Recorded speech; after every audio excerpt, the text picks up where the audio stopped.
on va s'intéresser au scandale arbitral dans lequel est empêtré le FC Barcelone et qui a déclenché une bataille de déclarations entre les deux mastodontes du championnat espagnol, et ça interpelle. Hier, à la mi-journée, je vous refais l'histoire, lors de la conférence de presse organisée pour expliquer sa version de l'affaire, le président catalan, Joan Laporta, a dénoncé l'insolence du Real qui s'est plaint d'avoir été lésé par l'arbitrage pendant toutes ces années.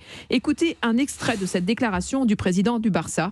Dans quelques instants, on va le rappeler, le Real Madrid est un club qui historiquement a été favorisé par les décisions arbitrales, un club qui a été considéré comme l'équipe du régime. On va écouter dans quelques instants justement ce qu'a disait Laporta à propos de cette histoire de dopage, ce scandale, un club de régime qui fait référence justement au régime dictatorial de Franco entre 36 et 75, qui avait fait disjoncter complètement les Madrilènes. Écoutez.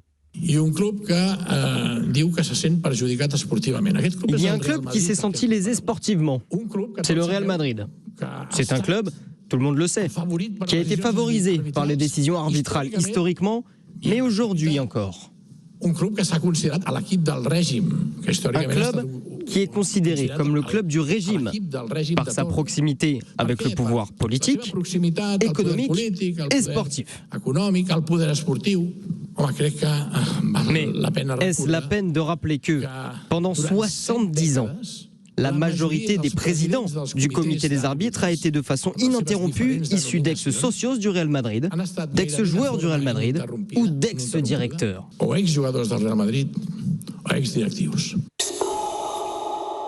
Les déclarations de Joan Laporta, effectivement, qui ont fait réagir, disjoncter même les Madrilènes en fin de soirée, qui cette fois a posté, donc le Real, une vidéo de plus de 4 minutes pour répondre à ces accusations. Alors je vous plante le décor, parce qu'il n'y a pas de commentaires. Et pour informer nos auditeurs, sachez que la vidéo commence par une question.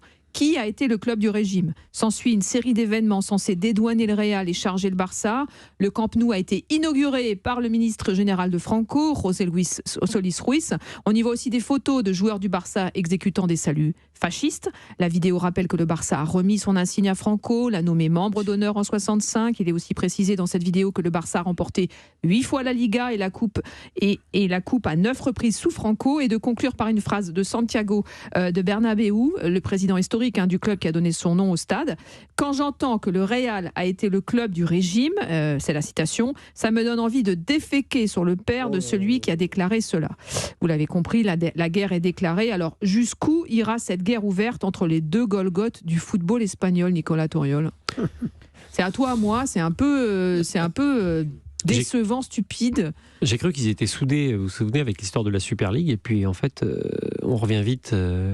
C'est même pas de la rivalité, c'est n'importe quoi. Honnêtement, c'est n'importe quoi d'en appeler à Franco quand on connaît l'histoire récente, donc du siècle dernier de l'Espagne. On va chercher à savoir quel était le club de Franco. En fait, il se renvoie la balle.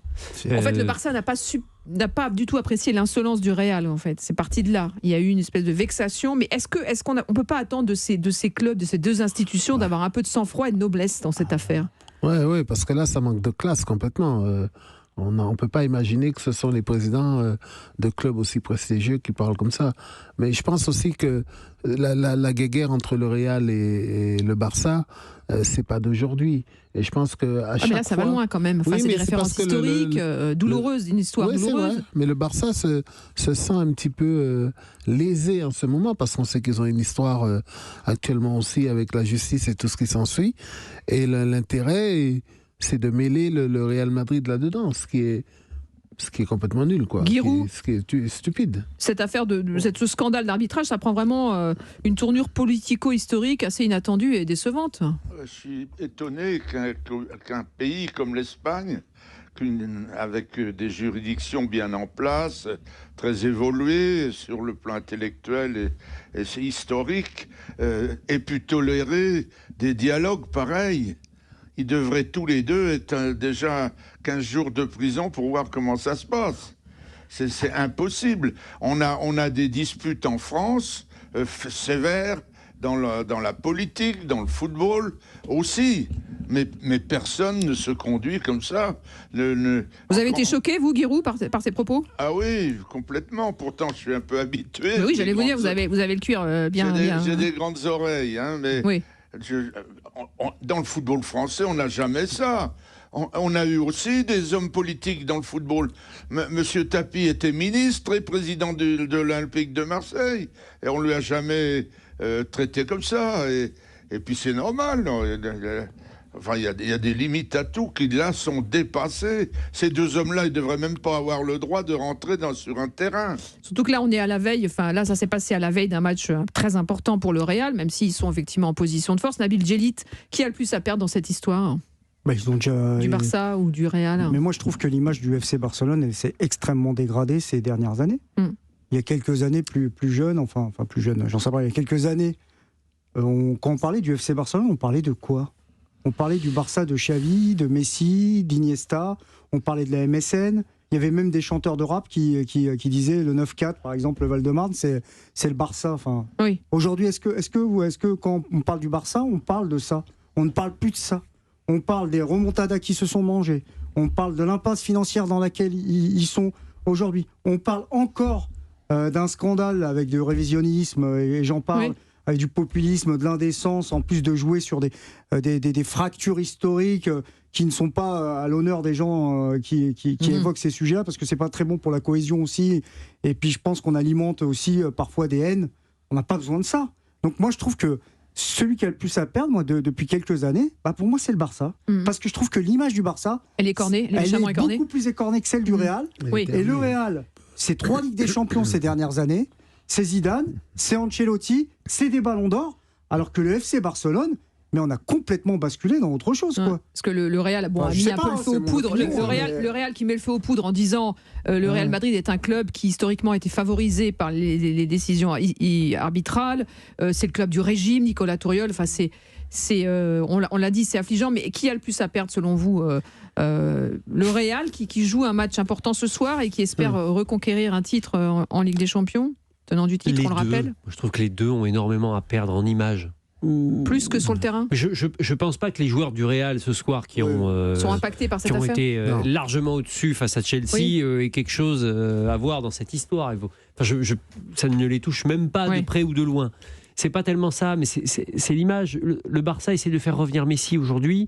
Et on sent qu'il y a un vrai déficit sur le plan de l'image depuis quelques années, c'est vrai. Le départ de Messi en est la preuve. En fait, ça illustre des difficultés économiques. Est-ce que le départ de Messi n'a pas été une espèce de détonateur ? Mais c'est parce qu'ils n'ont pas réussi à le conserver. C'est cette histoire de prolongation interminable. Et puis au final, non, comme il était plus sous contrat, on ne pouvait plus le prolonger parce que ils avaient franchi le seuil de leur capacité économique. La réalité, elle est là. C'est que politiquement, le Barça a changé de bord sur les élections des dernières années. Oui, c'est vrai. Mais il s'est effondré petit à petit économiquement et aujourd'hui, il n'arrive plus à recruter. Alors, il y a des poids lourds encore dans cette équipe, bien sûr, mais c'est plus le Barça de Guardiola, Messi il y a 10 ans, c'est tout. Les temps changent, quoi. Et du coup, cette guerre à distance entre deux présidents qui ont visiblement perdu la raison, comme le disait Giroud. Moi, je crois beaucoup à créer une affaire dans l'affaire, puis si besoin une autre affaire de plus, histoire de bien noyer tout ça. Et que ça se tasse et on passe. Voilà. Et ça se tasse, non, le scandale, il est là. Enfin, je veux dire. Oui, mais de toute façon, il va y avoir effectivement des poursuites. D'ailleurs, je me renseignais tout à l'heure, apparemment, en privé. Nabil Djellit, les deux présidents s'entendent super bien.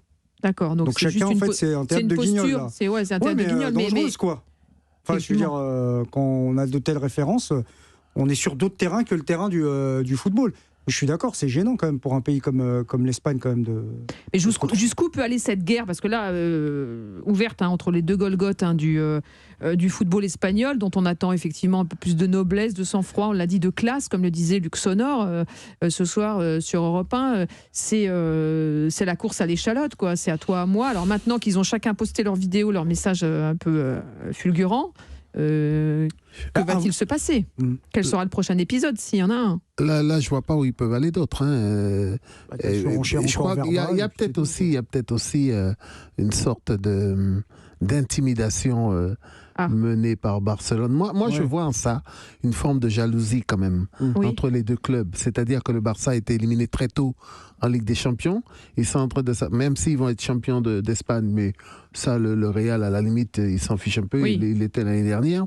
Et j'ai l'impression que plus le Real avance au niveau de cette Ligue des Champions, plus le Barça se dit, mais quelque part, on est un petit peu, voilà, ils sont un petit peu en dessous, et moi, je suis persuadé qu'il y a une forme de rancœur, de rancœur, de jalousie dans cette histoire qui est complètement absurde, Et voilà, si ce serait triste quand même. J'ai presque envie de pas y croire, parce que ce serait vraiment triste de s'imaginer. C'est dommage, surtout, oui, vous êtes d'accord. Que deux clubs avec une telle envergure puissent en arriver là, un truc aussi petit, aussi bas.